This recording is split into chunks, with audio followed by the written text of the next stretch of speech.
All right. Good afternoon, everyone, and welcome back to our series, the Research and Winemaking series, webinar series.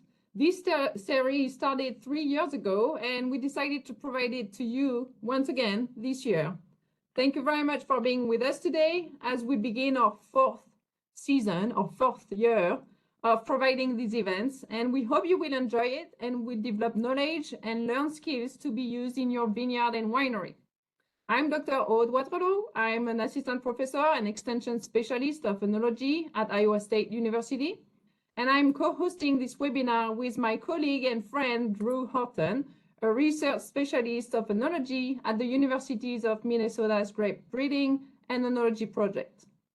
So before we start, the webinar, here are some instructions. So hopefully you can see them. Can you? Yes, we can. Perfect, thank you. So the webinar is being recorded and you will be able to watch the recording on YouTube by the end of the week. The webinars of the past 3 years are already published and available with the link that I will share on the chat box. Then if you have any questions during the presentation, please type them in the chat box that you can find if you click on the 3 dots at the bottom of your screen. And we will answer those questions at the end of the presentations.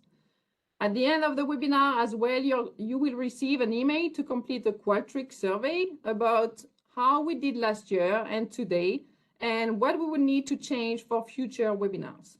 Please take just a few minutes to complete the survey. That's really important for us. So today we will have one presentation from Dr. Sommer from University of Missouri about what we know from European regulations on nutritional facts and ingredients to be mentioned on wine labels. This presentation will be followed by a presentation of about 10 minutes from Janelle Christian from the TTB, so the Alcohol and Tobacco Tax and Trade Bureau, who will discuss a timeline of the US regulation for wine labels. We will not have a panel discussion after those presentations, but rather an open questions and answer section. But let's start by the presentation of Dr. Sommer. So let me start sharing, or stop sharing. Okay, and I will try to start sharing. All right. So Dr. Sommer joined the Grape and Wine Institute at the University of Missouri in August 2022. He's the enology program leader and provides extension support for all wineries in the state of Missouri. Prior to moving to Missouri, he was the director of the Viticulture and Enology Research Center at California State University, Fresno.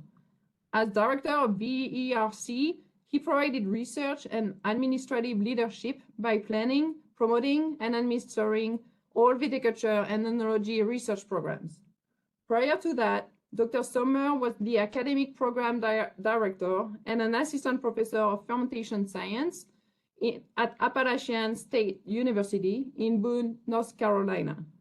He also brings more than 8 years of industry experience in various fields of beverage production, including wineries, sparkling wine companies, breweries, table water production, and related fields, including industrial flavor production. So Dr. Sommer or Stephan, the floor is yours. Okay, thank you so much. And thank you so much for the invitation today. This is a very exciting topic that we've been, my European colleagues and I have been discussing that for quite a while, because the European Union has been working on label requirements and what to put on wine labels for the longest time. So when you see the old way of putting ingredients on a wine label, it was often limited to contain sulfites, so just the preservatives. And now they're talking about a full nutritional label, ingredient label, with all the details that you already know from food and other beverages. So it's not. Oh, here we go. So wine has been one of the very, very few exceptions for the longest time. Wine always got away with a very, very limited nutritional labeling and ingredient labeling, because it was assumed that as long as allergens, known allergens, are labeled on the wine label, that it would be good enough for the consumer. All other foods and all other processed beverages and things like that need ingredients on the label, nutritional facts and allergens that are clearly shown and displayed as allergens. And the only thing in wine has been sulfites that was really required by law.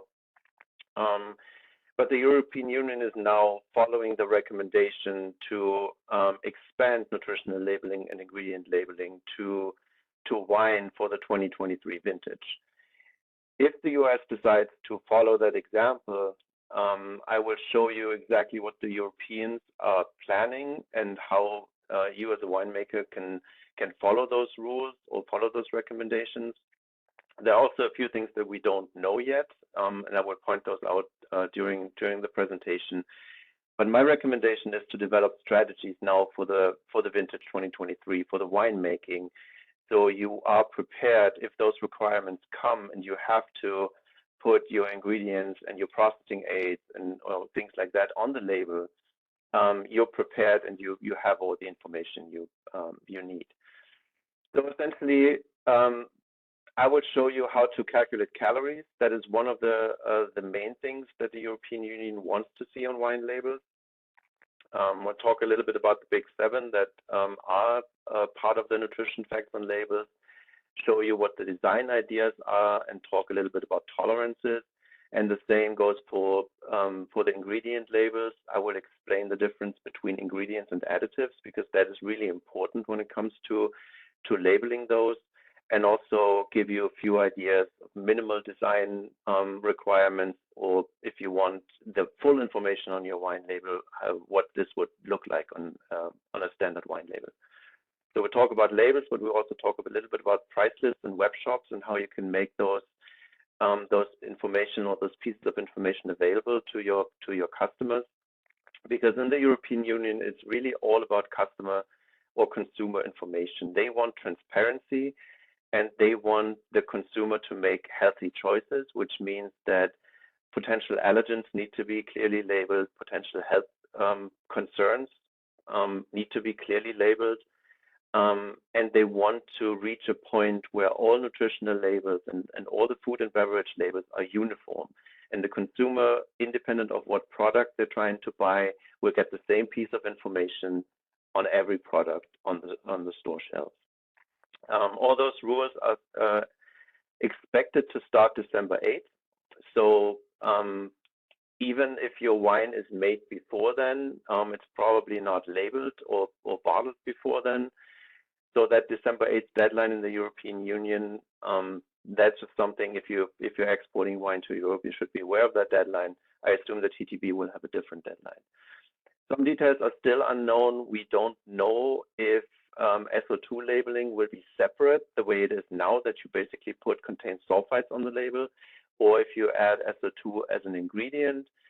And the form and shape and requirements for e-label are not quite known yet, but I will explain what that is in just a second. So nutritional facts, as you know them from food labels, you have your calories, you have your carbohydrates, and you have your total sugar. Those are 3 of the big 7 that you find on every nutritional label.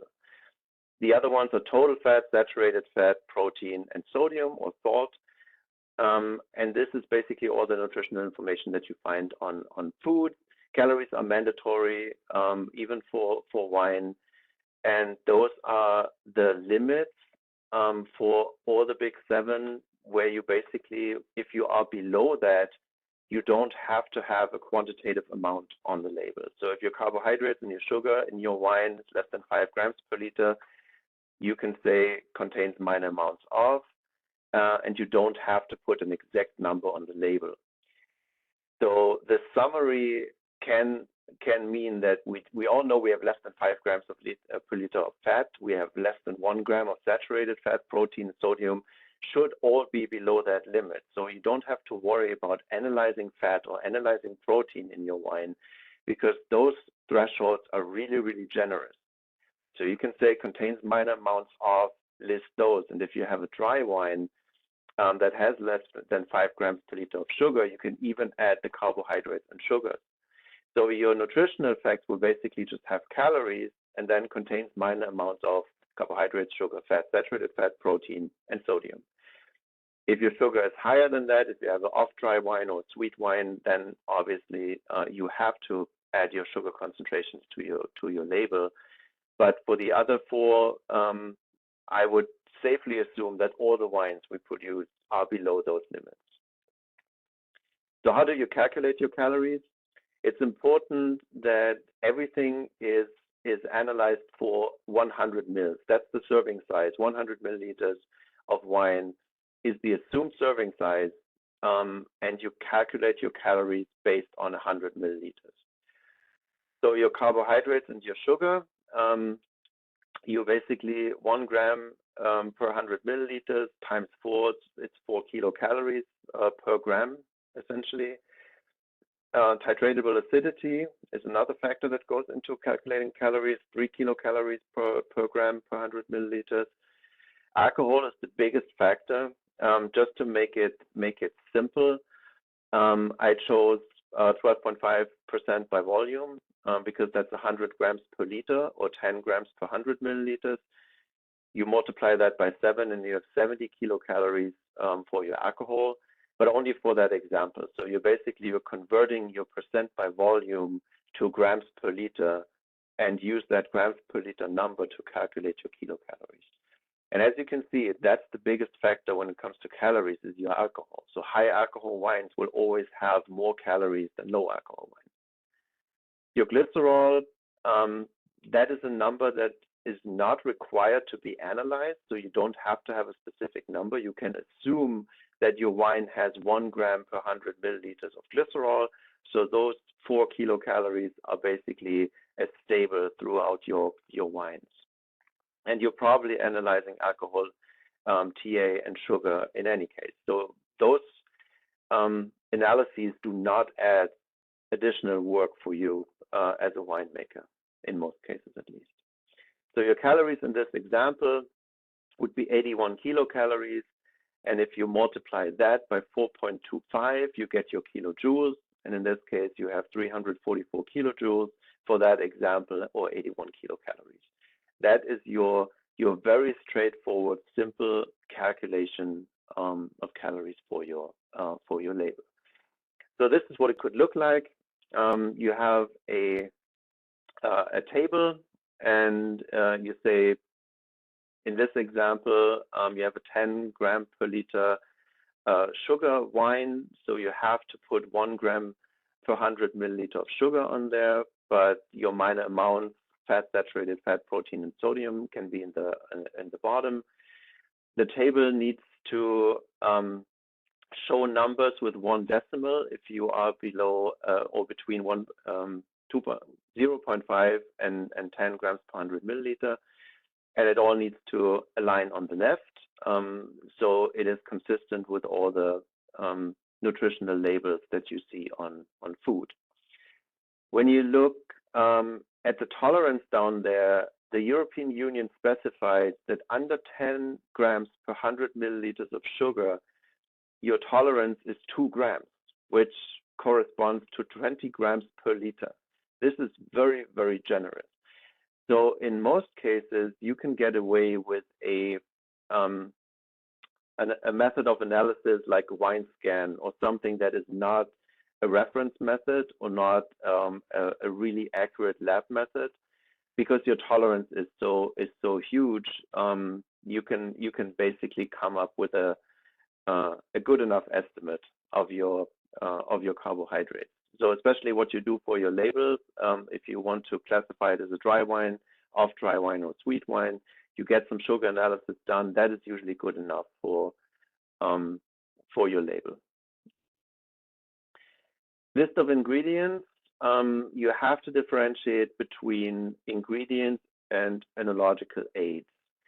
So the European Union specifies that only ingredients need to be on the label. What does that mean? ingredients are basically additives that are not food. You add them for technological reasons, and they are part of the wine after bottling. This is really important because an ingredient is part of your wine after you clarify it, you filter it, you bottle it. It still remains in the wine. Enological aids, on the other side, are processing aids. So they might leave a residue in your wine. It's in most cases technologically unavoidable, but it also poses no health risk for the consumer. That is really important. And that is where still some uncertainty comes in, because a processing aid that is also an allergen would not fall under this this rule because it poses a health risk to the consumer. So it might have to be on the label. So examples are enzymes, yeast, bacteria, nutrients, everything you add during the wine production process, but that is not causing any health risks. I want to point out that fining agents are on the list of processing aids right now, but we all know that there are fining agents out there that have allergenic potential. And that is something that the European Union still needs to clarify. How are we dealing with fining agents that might leave a residue in your wine and have allergenic potential? Do they have to be on the label, or do they have to be labeled separately from your list of ingredients? And one example is egg white, for example. Lysozyme is a known allergen. So having lysozyme in your wine would be a processing aid, but would also increase the allergenic potential of your wine. So list of ingredients could look fairly straightforward. Of course, you have grapes in your wine. You have sugar or grape juice concentrate, some source of additional sugar in your wine. And then you have these categories of ingredients. You have acidity regulators, tartaric acid, malic acid, lactic acid, whatever you chose to add to your wine to lower your pH or adjust your acidity. You have stabilizers, citric acid, gamma arabica, potassium polyaspartate, CMC, whatever you add that remains in your wine and is considered a stabilizer for your product. You have to add packaging gases under the phrase packed or packaged under protected atmosphere, or you add the packaging gas to your label as an ingredient, because CO2 and nitrogen remain in your product after you put a cork in the bottle.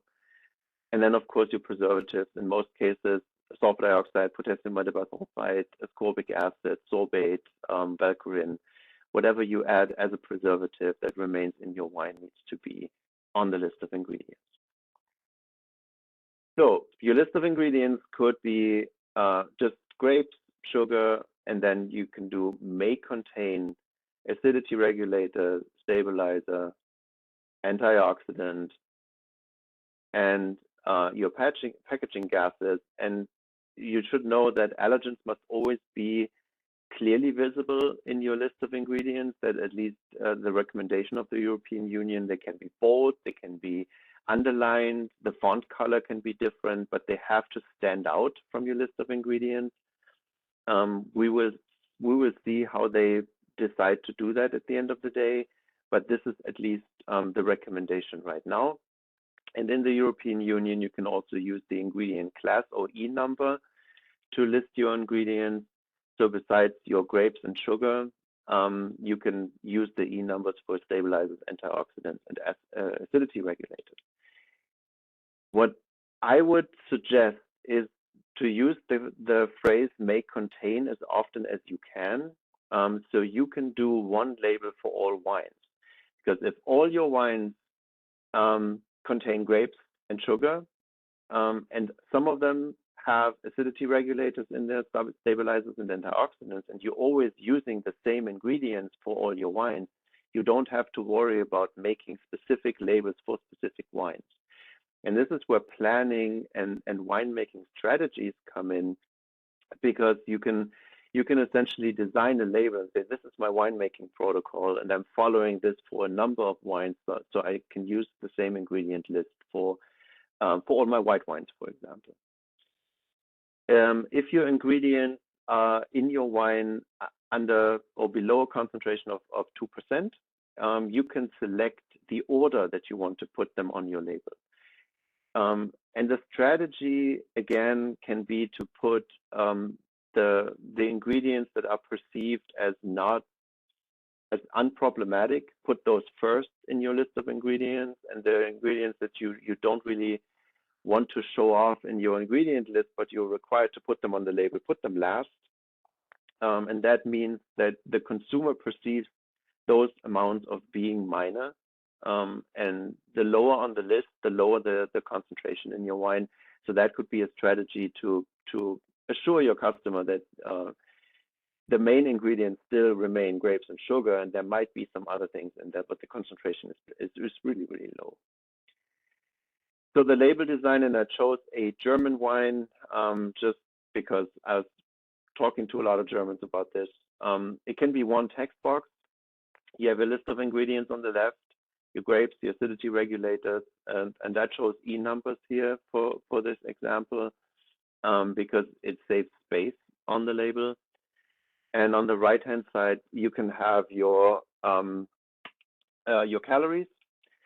And in this case, we have more than 5 grams per liter of sugar. So 0.7 grams per 100 milliliters has to be declared separately. Kilocalories, and then your minor amounts of fat, sodium, protein, and saturated fat. So this is what a nutritional label and ingredient label could look like. And the only thing that is really specified right now is the font size for the nutritional part. That has to be at least 1.2 millimeters in size on your final label. But that's, as far as I know right now, the only requirement that has been released yet. So a minimalistic approach, if you want to do as little as possible, could just be your wine information. And if you have less than 5 grams of residual sugar, you basically put your calories on there, and you can say contains minor amounts of carbohydrates, sugar, fat, saturated fat, protein, and sodium. This is all the information you are required to put on there. And then at this point, contains sulfites. That is still something that, as I said, they need to figure out how to include that on a wine label. And you basically declare a lot of your wine processing aids. You declare those processing aids, so you don't have to put a whole bunch of names on your label or E numbers on your label that lead to your consumer questioning the natural character of your wine, or perceiving it as a processed beverage rather than a natural product. So it can be very, very short. It can just be grapes and antioxidants if you don't add sugar to your fermentation. But every sugar addition, every acidity regulator, everything that you add to your wine will make that list longer. I'm a huge fan of e-labels, so if they do come through with the e-label idea, I really like the concept of it, because you can put your nutritional facts and your list of ingredients in a file. It can be a universal data format, a PDF, JPEG, whatever is most convenient for you. You put that on your website or any file sharing service, copy the link and generate a QR code, and you can actually put that QR code on your label. So if they follow through with that, that could mean that your consumer in the grocery store or wine store or in your tasting room can scan that QR code and find all the nutritional information. You still need to put calories on your label. This is important, but this is the only thing that needs to be on your label. Everything else can be hidden behind that QR code, essentially. The QR code is recommended to be 1 by 1 centimeter in size. But in most cases, you can generate those QR codes at no charge, free of any additional cost, and just leave it on your label and keep all the information on your website. One requirement that is really important is that you don't collect user data. So if you have that file on your website, you're not supposed to collect user data for everyone who looks at that data file, and it has to be available until all the wine is completely sold out. In theory, you can have as many nutritional labels as possible on your website, but it gets a little messy at times. So as I said, having ingredients that are consistent throughout your wines will make it easier for you to supply the right information to your consumers whenever they need it. So strategy can be very minimalistic or full information. Minimalistic, as we see it right now, you have to have your contained sulfite on the label, calories, but then if you have a dry wine, you can have contained minor amounts of, and your e-label with a QR code, or you can put the full information on your label with a full list of ingredients, everything you've done, and remember to keep allergens in bold font or any other way. Have them stand out on your list of ingredients, and have a full table of calorie information and the big 7 on your label as well. So just to summarize that real quick, most of the things that you would need for your label requirements you already have. You're probably already analyzing ethanol, you're analyzing titratable acidity and residual sugar in your finished wine, and that's all you need to calculate your calories. You can assume your glycerol, and you only need those 3 numbers. Ethanol is really important because it's the biggest portion of your calories, but as I said, the tolerances are very, very generous, so you don't have to worry about spending a lot of money on additional analyses. Keep your list of ingredients simple. I would recommend to do 1 for all the whites and 1 for all the reds, because you're not changing your winemaking protocol that drastically between wines, and it will make your life so much easier if you don't have to have a separate list of ingredients for all your wines, because then your consumers will start comparing your labels and comparing your list of ingredients, and that can be really messy. The more wines you have and the more different winemaking protocols you have, the more confusion you will create in your consumers. Rethink winemaking strategy. I would recommend to limit the use of ingredients and limit it to really what you need, and repurpose some of those additives and fining agents to processing aids. The labeling requirements for fining agents is still unclear. We know that there's some allergenic potential, but right now they're classified as analgesical aids, not ingredients. So in theory, we don't have to put them on the label, but we still do, because the processing aid is defined as not posing a health risk to your consumer, and that is where they're running in circles a little bit right now to make sure that they meet consumer expectations, but they're also not making it overly complicated for the winemakers. Use e-labels as much as possible. Maybe think about a strategy how you can make that work on your website or your price list.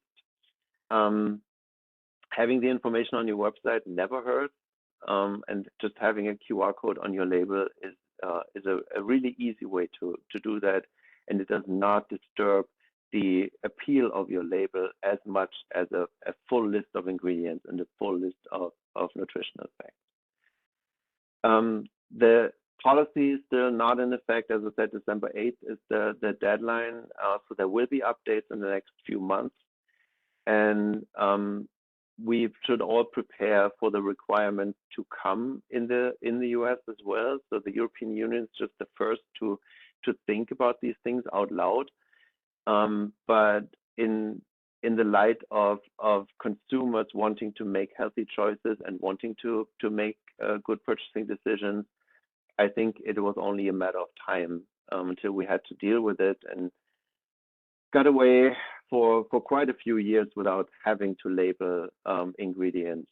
Now it's probably time to think about that some more, and also educate your consumers that this is coming. Some form of this is coming, and they need to be aware of just what wine is and how wine is made. And I think it's a great chance and a great opportunity for us to educate our consumers and also use that transparency as a marketing strategy. And the more transparent you are with your consumer, the more you assure them that your wine is a natural product, still a natural product, even if it has calories on the label now. And that can really help you to build a relationship with your customers. So I would not look at this as a threat, but rather as an opportunity to market your wine and communicate with your consumers. So that was it from me, and probably taking questions later, right? We are. Thank you, Stephan. That was a very informative presentation. Again, just to remind our audience that this was all regarding work that's been done for the European Economic Union and the United States. We are getting ready to have to do similar, if not the same, sort of changes and adjustments to our labels. And yes, for you in the audience, we've already accumulated some excellent questions on the chat box. Again, if you have questions, we will answer them after our next presentation. You can access the Q&A or the chat box by clicking on the 3 dots on the bottom of your screen. Please type them in the chat box, and we'll answer them after the presentation from the TTB. All right, it's my pleasure, distinct pleasure, to introduce Janelle Christian. Janelle is the Director of the Office of Industry and State Outreach for the Alcohol and Tobacco Tax and Trade Bureau, or also known as the TTB. In this role, Janelle focuses on communication and outreach for TTB-regulated industry members. Some of her primary efforts include coordinating TTB participation at industry conferences and events, identifying training opportunities for industry members to encourage voluntary compliance with TTB laws, regulations, and requirements, and also serving as a liaison with the industry members and trade associations across the U.S. Janelle joined the TTB in 2011 as a Presidential Management Fellow. Prior to her current position, she served as an Industry Outreach Program Manager and as a Policy Advisor to Headquarters Operations. Janelle received a bachelor's degree in economics from Oregon State University, go Ducks, and a master's degree in public administration from Columbia University. And if that wasn't enough, she went on and got a law degree from the University of Oregon. Janelle, the floor is yours. Thank you so much. Thank you for having me. As you mentioned, as the Director of Outreach, we are always very appreciative for the opportunity to speak with industry members and inform you of what's going on at headquarters and what's going on around TTB's world. So just getting started with some of the projects that we're working on, I'll start off with our labeling modernization project. It's not specifically on point with this webinar, but just thought that I would mention it, that is a project that we started in 2018, where we really were looking to modernize the labeling and advertising regulations for wine, distilled spirits, and beer. And that's in the Code of Federal Regulations, Part 4, 5, and 7. And the purpose of what we were doing was to reorganize our regulations. We wanted to simplify and clarify what it is that we were asking industry members to comply with. And then we also really wanted to reduce regulatory burdens. So where possible, eliminating or streamlining requirements. So a few of the wine-related provisions were issued in the first final rule that we did publish in April of 2020. And then since then, we published additional final rules for distilled spirits and malt beverages. We're still working on the wine final rule, so that will be last. and that will address some of the remaining issues, as well as reorganizing the Part 4 to be consistent with the organization of both distilled spirits and malt beverages. So if you're looking at standards of identity, you would look to find them in the same section numbers of Parts 4, 5, and 7. So just really trying to make it easier for you. And then finally, it will also consolidate all of our advertising regulations into a new part. So in the unified agenda, the fall unified agenda of 2022, we listed our target completion date for that rulemaking project as 2023. And then this, when we do issue the wine rule, the final wine rule, that will wrap up that project. So the unified agenda, if you're not familiar with it, is where the federal government lists all of their rulemaking priorities. So all of the agencies and departments, they list all of the rulemaking projects that they're working on. And right now, if you look at the unified agenda, TTB currently has 36 different rulemaking projects, which seems like a lot, and it is, but some of them are more complicated than others. Several of them are AVAs, so very specific. But if you do want to look at the unified agenda, you can just in your favorite search engine type unified agenda. Treasury, because we are a Treasury subcomponent, will be listed under that. And then you can see all of the different rulemakings that we're working on and the stage that those are in. So getting into the meat, and I have a tough act to follow. Stephan gave so much good information and so specific, so you might be a little bit disappointed that I can't really share anything specific, but hopefully this is going to be informative and useful for you. So there are, we have 3 different rulemakings that we are working on that are related to what we're talking about today. And that's allergen, alcohol facts, and ingredient labeling. And so those came out of just a little bit of background. The Biden administration issued an executive order on competition. And what it did was it asked all of the federal agencies to look at a number of different industries. They listed many industries, alcohol being one of them, and they asked the federal government to take a look at all of the requirements relating to those industries to see where we could ease burden for the industry members and really promote and increase competition. So last year, the Treasury Department, again, we're a subcomponent of the Treasury Department, they issued a report. And in that report, in response to the executive order, they asked TTB specifically to initiate rulemaking on issues such as alcohol facts and ingredient labeling. Additionally, Congress has shown significant interest in this. So that's just a little bit about what started the projects that we're working on. So again, we have the 3 rules that are listed in the unified agenda. And the first one is the allergen labeling, and then we have alcohol facts. Both of those are listed in the unified agenda as notices of proposed rulemaking. So that's what we're working on, is a notice of proposed rulemaking on those. And you'll see that the target date for those is 2023. And then we also have an advance notice of proposed rulemaking for ingredient labeling. And I'll go into the difference about the 2 different types in just a moment. So once we do issue one of those proposed rules, then we will post it in the Federal Register, and you can also find it on TTB's website and also in our newsletter. So if you're not currently subscribed to our newsletter, that's a great resource for information. Again, go to your favorite search engine, type in TTB newsletter, and then right on the main screen that will pop up, it will say subscribe to the TTB newsletter. So when we do take any substantial actions, if there's anything noteworthy that we want to share with industry members, you'll be able to find that there. So that's a really great resource. So once we issue a notice, then we would put it out for public comment. And typically public comment is 90 days.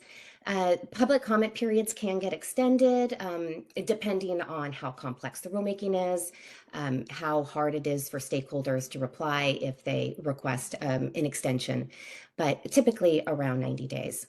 So after we receive all of those comments, we really take a look at all of those comments and consider them and think about where there's areas of consistency, where there's consensus among industry.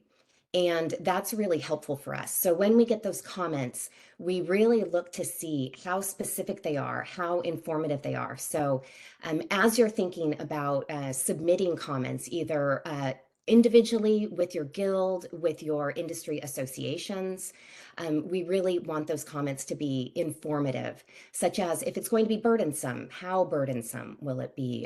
In what ways? What could minimize the burden? So things like that. So we definitely want to get great comments. We'll look at those comments, and then we will take those into consideration, and then we will go on with the next step. So as I had mentioned in the unified agenda, there's 3 different types of where we are in the process. So there's a pre-rule stage, and that's an advance notice of proposed rulemaking. So that's what our ingredient labeling is right now. We're looking at a pre-rule stage. So that's really saying we're looking to you to see, to inform how the regulations should be. How would this really work for industry members? Next, there's the proposed rule stage, where we'll set forth a proposed set of rules and language, and then we ask you to comment on it. And then finally, there's the final rule stage. So as I had mentioned, the labeling modernization, that project is in a final rule stage. Ingredient is in the pre-rule stage, and then both for allergens and alcohol facts, those would be in the proposed rule phase, where you'll have actual regulatory text that you'd be able to comment on. So that's just a little bit about our timeline. I hope that reassures you that the federal rulemaking process is very long. It's not going to happen overnight.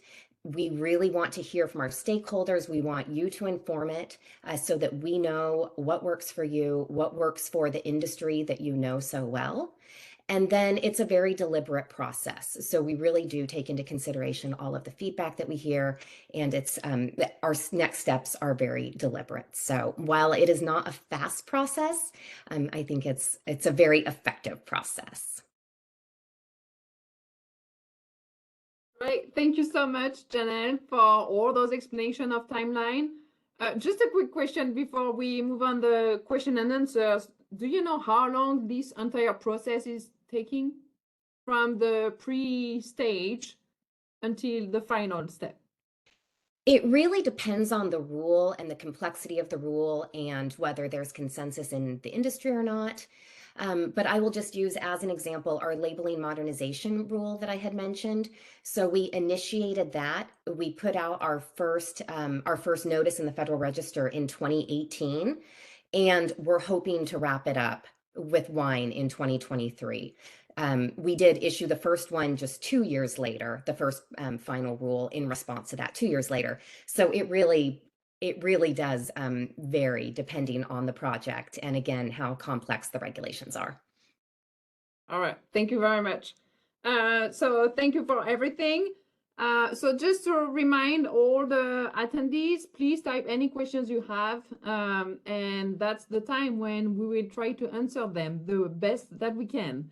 I think we already have a lot of questions. Drew, do you want to start by one of the questions we have? I will. The first question comes from Malik, and it's a math question for Stephan. Stephan, can you explain how 12.5% alcohol by volume equals 10 grams per 100 milliliters? I'm not sure if that's quoting you directly. Maybe if you could just review how you arrived at maybe just explain how many calories are in 1% alcohol by volume in 100 milliliters or something like that. Yeah. And if you want to share your screen again, Stephan, you can. Yeah, I can if it helps, but I can also just explain the math real quick. So most of you are probably using percent by volume for your label, so you get that information back from your lab, and you divide that number by 7.89. So that's where what we call volume contraction comes in. When you mix alcohol and water, the volume of the mix is never the sum of the two volumes, so the volume contracts. That's why it's not your grams per liter, and your percent is not as straightforward as it would seem. So you divide your percent by volume by 7.89, and you end up with your grams per liter. And your grams per liter are then converted to grams per 100 milliliter just by dividing that by 10. And you have 7 kilocalories per unit, per 1 gram per 100 milliliters of alcohol, and that ends up being, in this example, 70 kilocalories for your product. But it's always, you always have to do the conversion from percent by volume to grams per liter first. Does that answer the question? We of course can't talk to the person who asked the question. That's a good explanation. The person asking the question, of course, could reach out to Ode or myself to get further information, and of course we could lead them on to you. Perhaps you're willing to share your email address to our audience. But that being said, we'll move on to the next question. Yes, Ode? Yeah, and I think there is another question very close to this question of conversion that's related to kilocalories. So not getting kilocal unit, 100 milliliters having 81,000 calories. Yes. So can you just explain again a little bit more?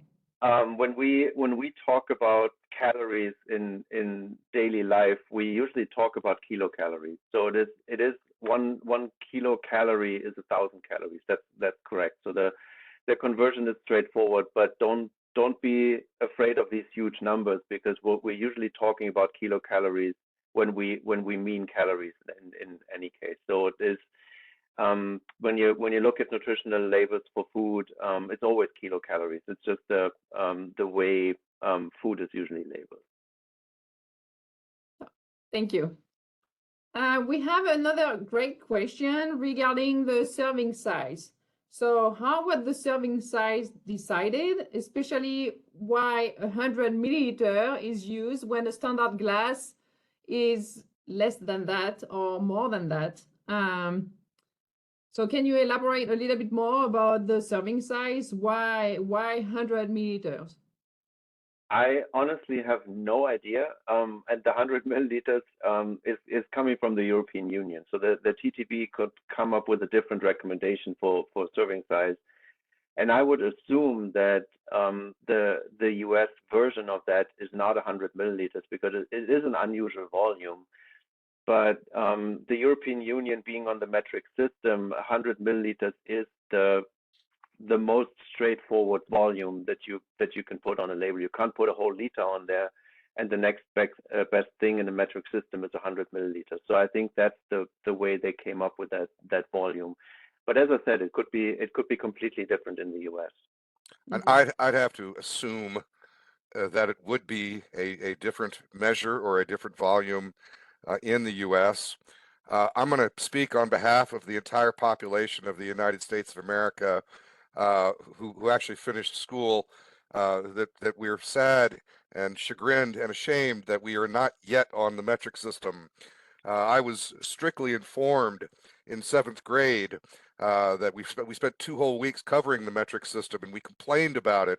And all of the teachers all agreed if we didn't learn the metric system, we wouldn't be able to have a job when we were adults.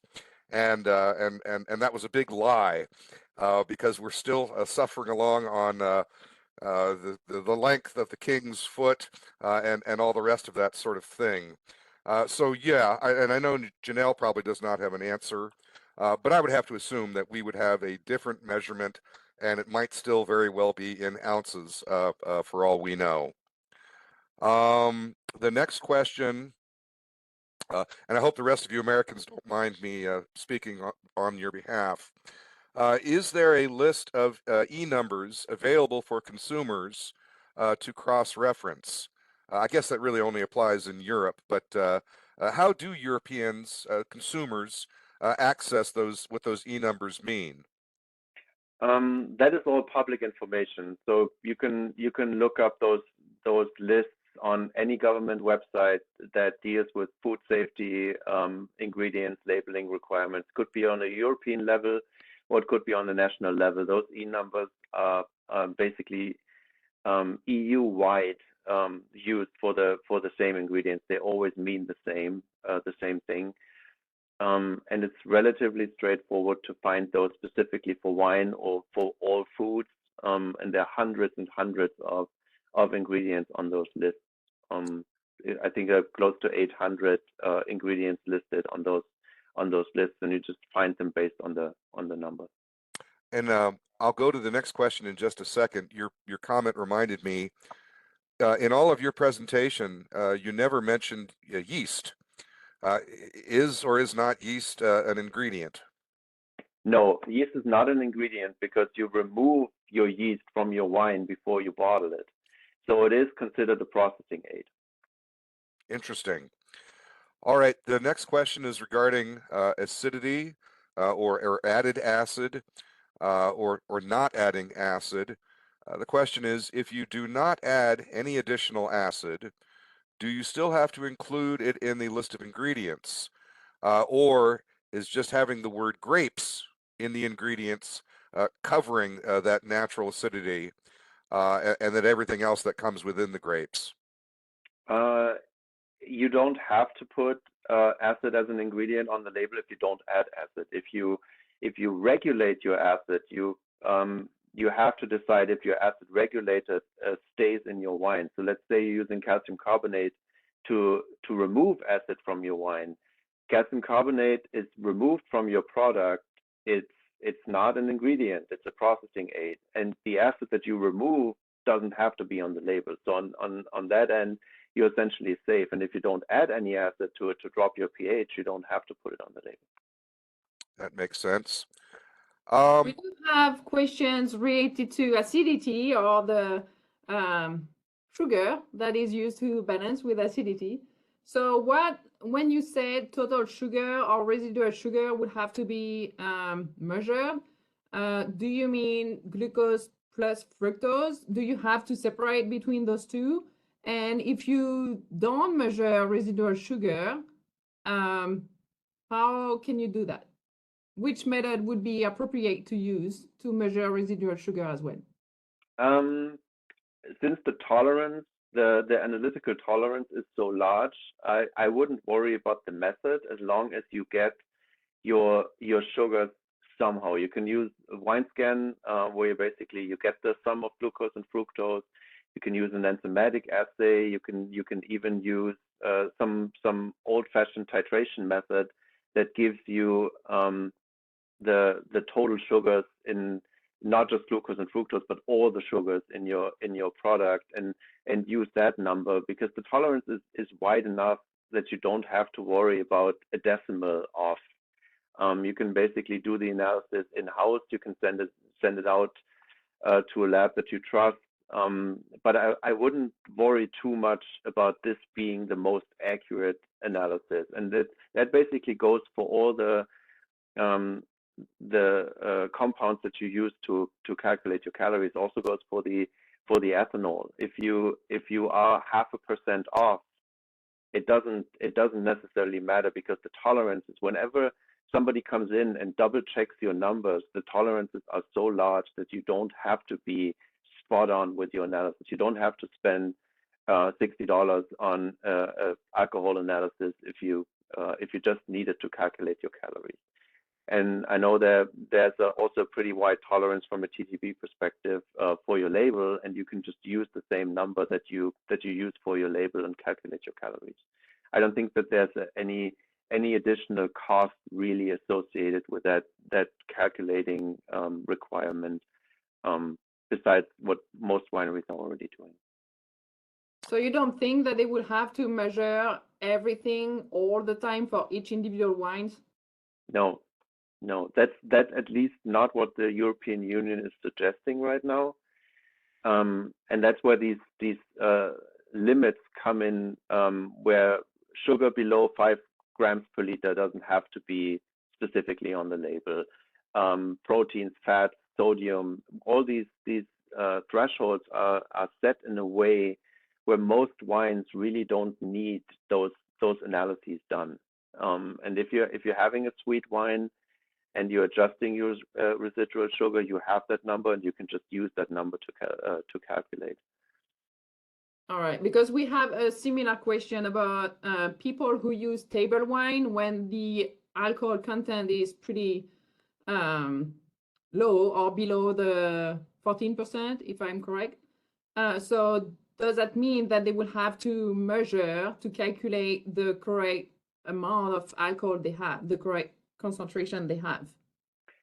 I know winemakers in Europe who take a very open approach to that. So they have their Brix values prior to fermentation. They have a conversion rate of yeast converting sugar to alcohol, and they just use that number because they know that with their yeast strain that they're always using, they get a certain conversion rate, and it's pretty consistent.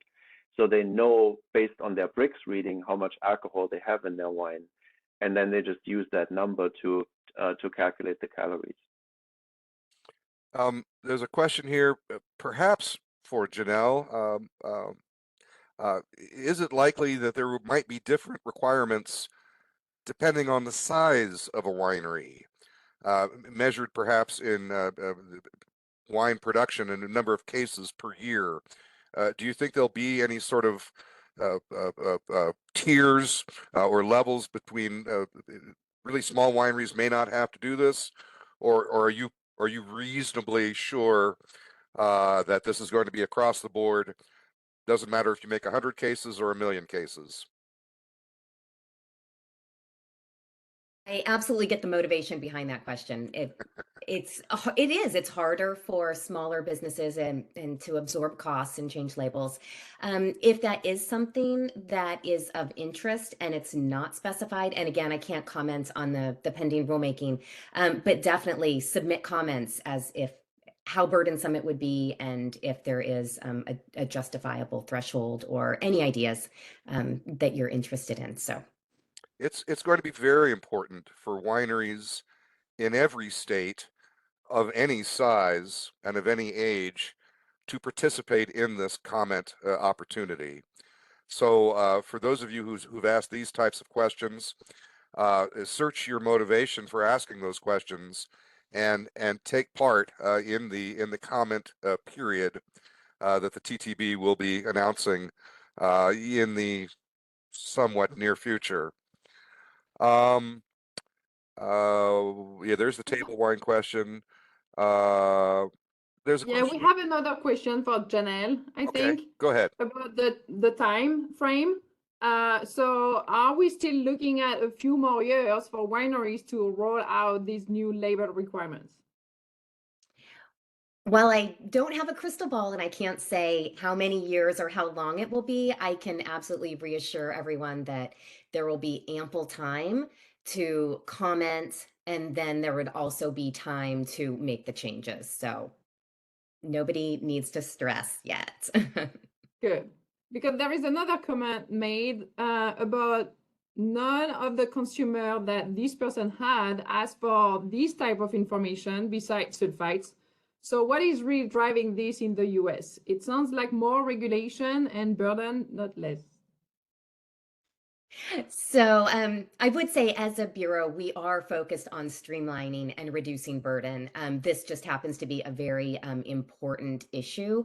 And I noticed another comment in there that was asking about the motivation between the EU and the US and whether it's actually about driving competition or if it's about transparency.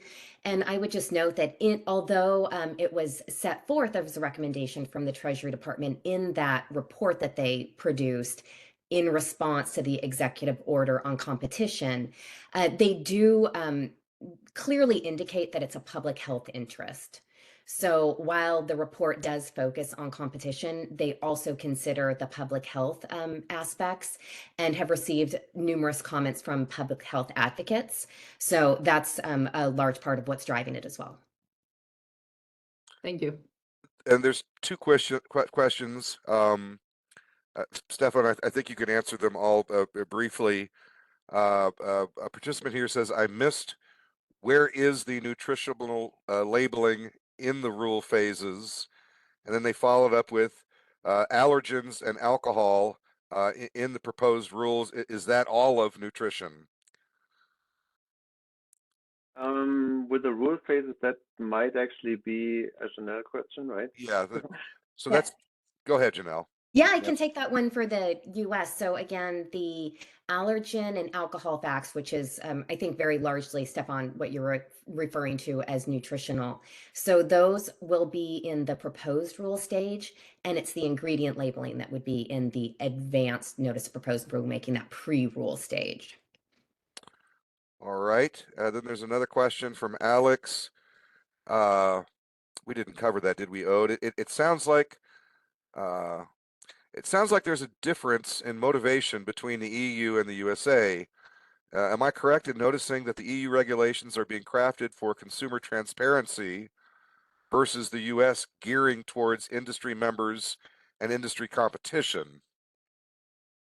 Yeah, that's what Janelle That's explained what it's before? a Okay. bit. Yeah. It wasn't clear to me either. Mm-hmm. So There is another question. I don't know if you see that from Alex again about unfiltered wines.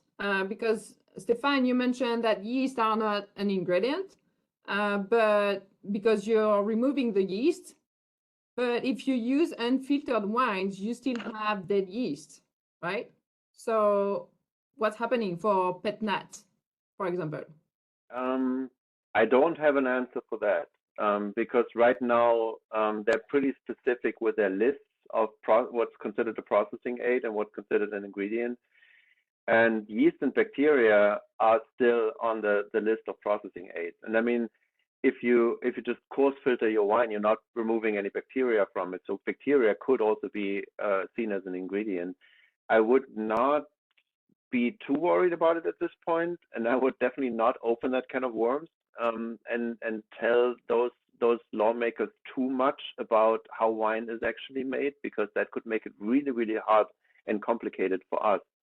If we're including all these fine details and saying, yeah, but in this wine I don't remove the yeast, they could get the idea that it's really great to put it on the list of ingredients instead of a list of processing aids, and that means there's more confusion for the consumer. So I would operate under the assumption that they have the right people to talk to at this point, and that the winemakers will basically make that clear that those are exceptions, and we don't have to add yeast for a standard wine, and just keep it on a separate list. Don't add it to the list of ingredients. I would, as I said, I have confidence in the process at this point, and we're not overly regulating the way we're labeling wine.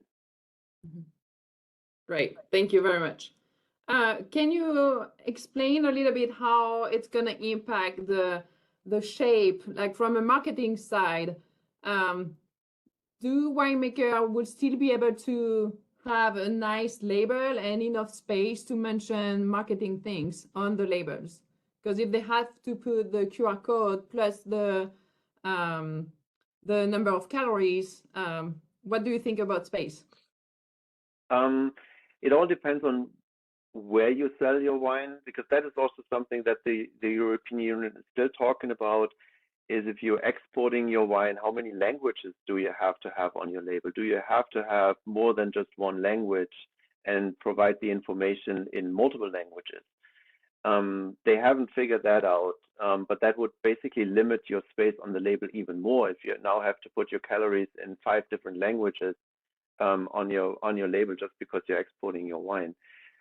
I think from a aesthetic perspective, the QR code can have your logo in it. It's really that there are flexible ways to include a QR code in your label that still makes it look nice. And as long as your list of ingredients is not too long and you only have to put your calories on it, I think this could be included on a back label. It could be included on any type of label design and could still be aesthetically pleasing. If you chose the maximum amount of information on your label, that will definitely limit your space that you have. So my recommendation is always the e-label with a QR code, because it is just the most flexible solution, and you can have all the information you want on your website and direct your consumer to your website. That could also be used as a marketing tool, because the more traffic on your website, the more likely you are to actually sell your wine. So I think it's as I said, an opportunity rather than looking at it from a dark perspective. Yeah, thank you. There's one more question here, Stephan. When are the EU rolling this out, or is it already in effect? No, it's not in effect yet. The deadline is December 8th. Okay. So all the wines that are bottled and labeled after December 8th need to follow the guidelines. But the final set of rules will probably be released later this summer, early fall. So we don't have a final set of rules yet. Just have a general overview what the guidelines might look like. But before December 8th, they would definitely have to roll out the whole set of rules, because they already decided that this is the deadline. So they have to have it figured out by then. So is it also required for a wine that has been made 2 years ago, but is going to be bottled December 15? If it is bottled and labeled after the deadline, then yes. Oh. All right. And I have another question, and I think that's a question I asked you when you presented in Missouri. What about carbon dioxide? So if you have a sparkling wine, carbon dioxide should be listed as what? If your carbon dioxide comes from a traditional method, so your method champenoise, you're fermenting in the bottle, then your carbon dioxide is a byproduct of fermentation. It's not an ingredient. If you add your carbon dioxide to your sparkling wine by fourth carbonating it, you have to put it on the list of ingredients, because now it is something that is added to your wine and it remains in your wine, so it needs to be on the list. All right. Yeah, and we had same question for Charmat method, but yeah, it's I mean, this is something that has been pretty well regulated within the European Union already, where you basically, if your CO2 comes from fermentation, you're just separating it and you're adding it back. You don't have to add it or list it as an ingredient. I'm not entirely sure what the US rules are, but this is how it is handled in the European Union. As long as it is derived from fermentation, it is not considered an actual ingredient. You can separate it, clean it up, add it back, and you don't have to list it. mm-hmm. Makes sense. Yeah. Thank you. I don't think we have more additional questions. We still have one concern about the conversion between 12.5% ethanol or alcohol into 10 grams per 100 milliliters. Yeah, we can explain that a little bit later.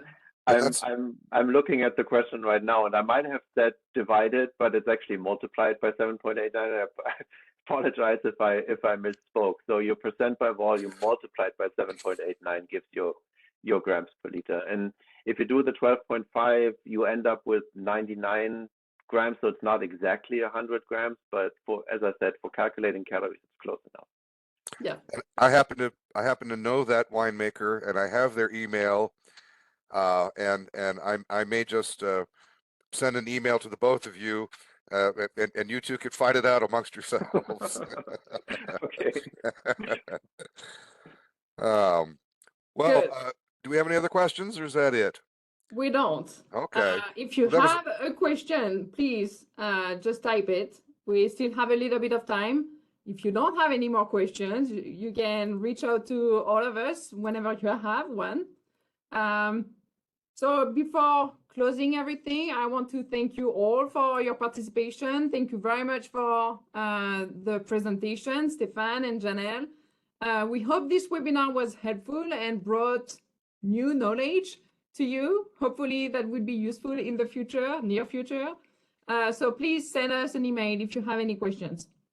So before closing this webinar, I would like to remind you to please take 2 to 5 minutes to complete the survey that will be sent by email.